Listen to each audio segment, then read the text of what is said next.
You are listening to the So Now What podcast with Lana Manikowski, episode number 134. So now what? These three words raced through my mind time and time again during my journey through fertility treatments. I tried desperately to have a child, but never was able. I yearned for a community to join that could understand my struggles. I couldn't find one, so I created one with the So Now What podcast. I love that you found us. Hey, beautiful. Hope you are enjoying this week and having belief that life after infertility could possibly feel abundant again. And that is really the topic that so few people hear people talk about. And I believe that's what creates so much anxiety for us when we think about navigating life after infertility and not becoming a mom. There is so much of the unknown that feels really hard to manage because we don't see a lot of people who seemingly feel like they figured out how to create a life they love, even if their dream of motherhood was never possible. And that's what motivated me to start the podcast. You hear me talk about that every week when you listen to the intro, that I could not find a community, so I created one. And on this week's podcast, I want to talk a little bit about where those communities exist, how to navigate difficult interactions with people who may not understand what you've gone through, and finding acceptance and peace in your own path if that is something that you are struggling with.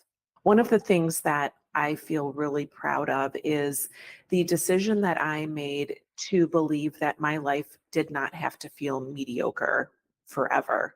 And of course, there is this path that we have gone on and the disappointments that we are all dealing with, and this unexpectedness that life delivers us when having a child was not possible.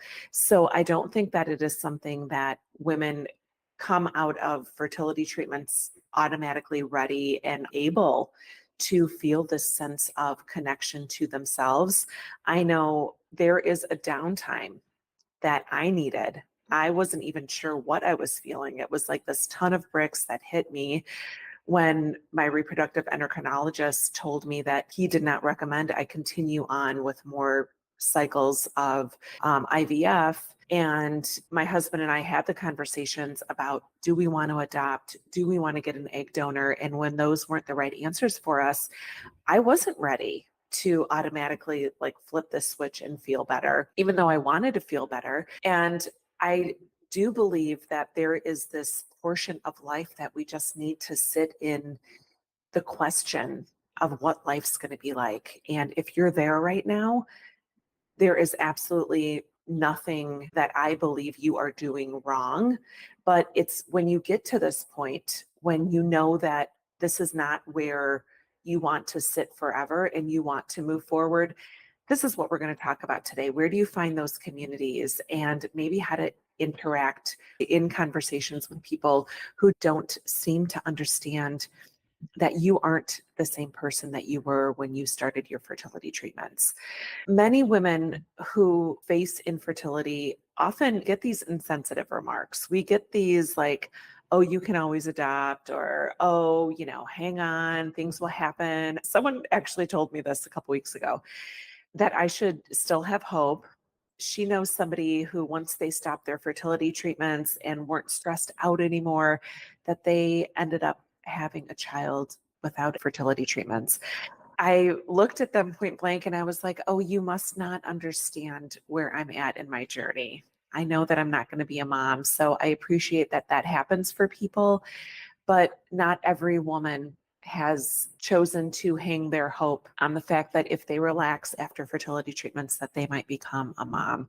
So there are people who just don't understand that there are women like us who are looking to navigate a life without children and feel really good about it and not have to feel as though they need to give us hope that something might happen.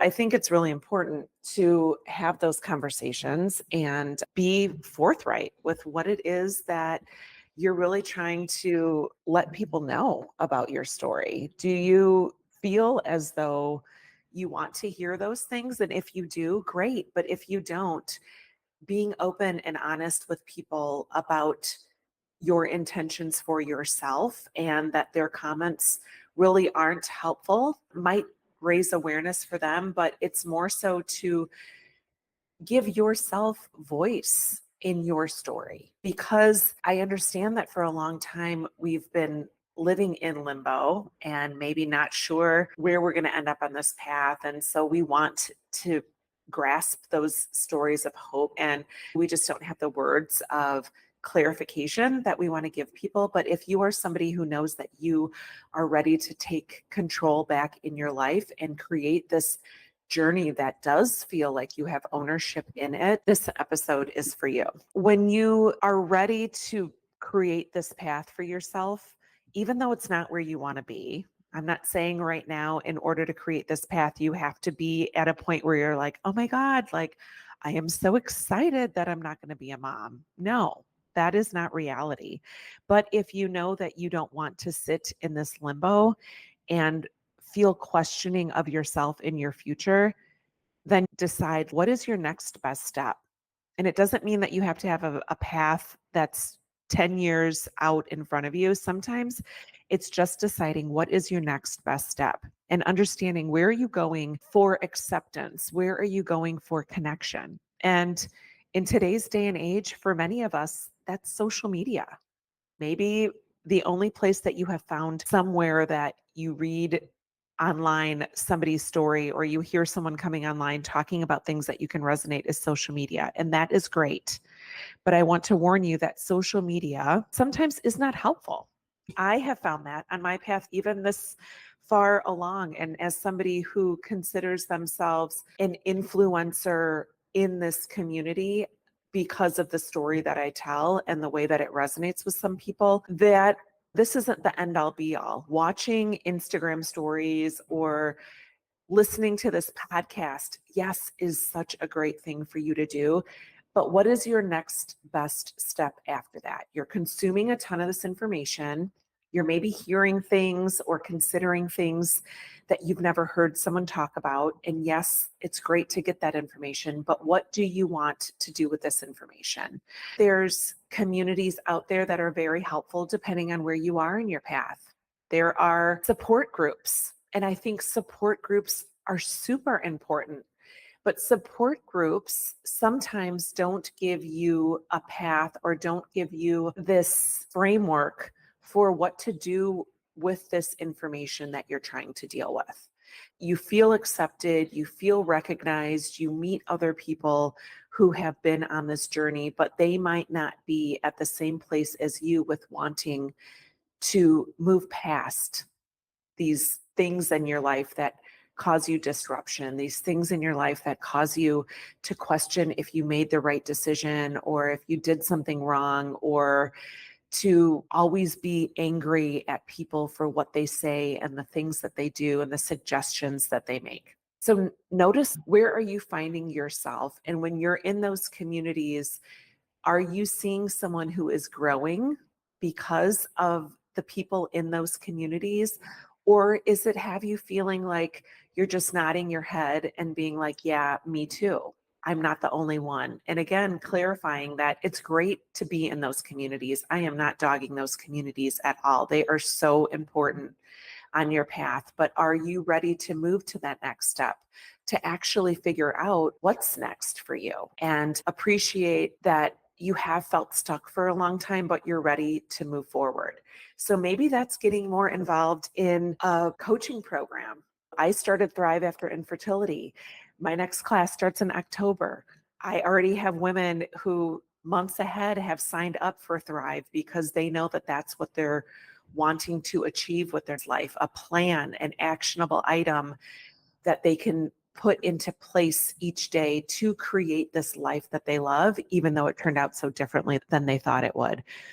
They're also looking for community in Thrive. So there are multiple women that are in the Thrive Mastermind together. So you are getting that connection with other women, but you're also having actionable items. I just want to make sure that people are gaining for themselves the things that they're desiring with their life. So maybe it's getting involved in groups with other women that are childless and child free. I started a meetup group back in 2022 when I had my first Others Day brunch to find other women who might want to be part of the mission and celebrate themselves around Mother's Day. When I started that group, I didn't really know who would join it. Well, now it's over 500 people strong, actually closer to 600 people. And we had our summer barbecue this past Saturday. And the amount of women that showed up who had never met each other before, women who are childless by choice, childless not by choice, childless by circumstance, all showed up. And watching women at the end of the night exchange phone numbers and now have group texts going out and people checking in with each other, making plans outside of the meetup group, which is awesome.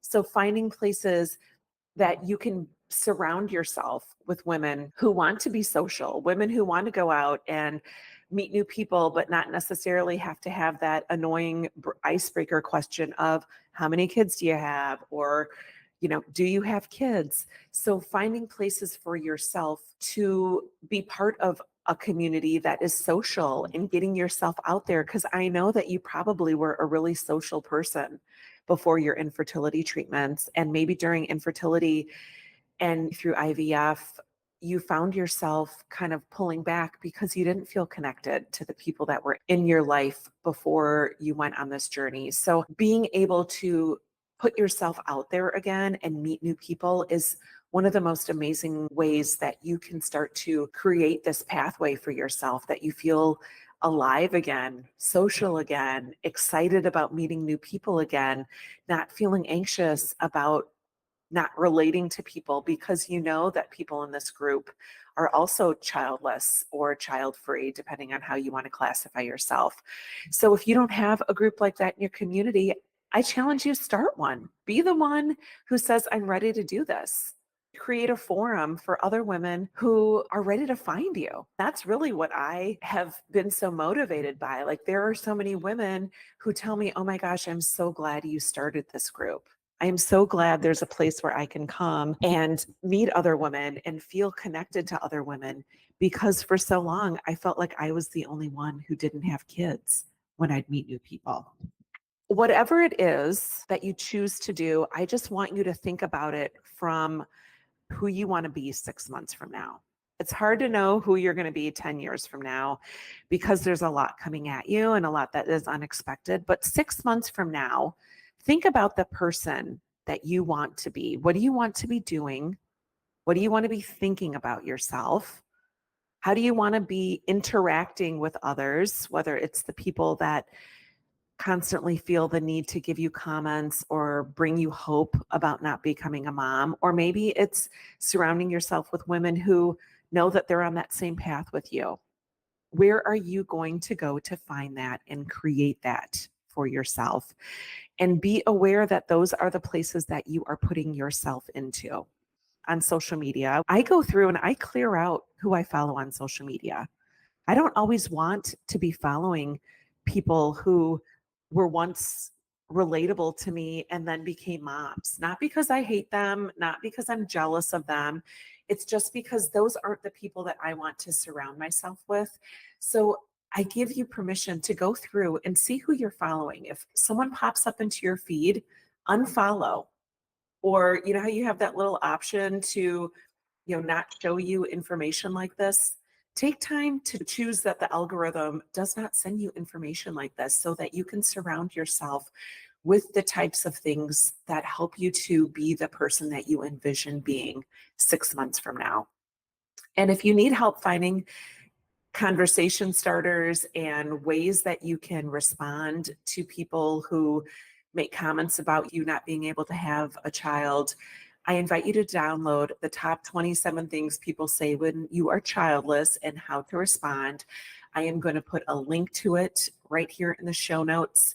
This is for you if you need additional language and maybe you want to practice the language about how to respond to people.